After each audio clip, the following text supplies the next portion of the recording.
اسمعوا صوت الطشه الحلوه دي.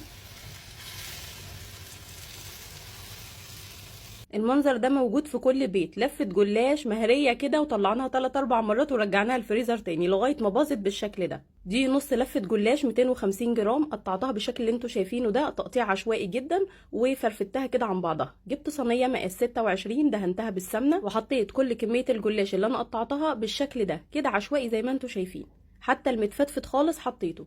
هحط عليها ربع كوبايه من السمنه، وهبتدي اقلبها كده بايدي علشان اتاكد ان كل السمنه وصلت لكل حته جلاش.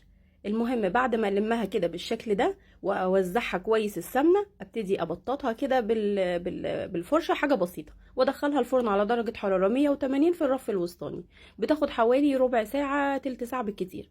هجيب بقى كوبايه ونص من الحليب، عليهم 4 معالق كبار من السكر، وكيس الكريم الكراميل من غير الكراميل بتاعه، واحط نقطتين فانيليا واحطه على النار. طبعا المقادير دي سهله جدا وبسيطه. كوبايه ونص من الحليب، عليهم كيس من الكريم كراميل اللي هو البودر، وبحط عليهم 4 معالق كبار من السكر ورشه بسيطه من الفانيليا.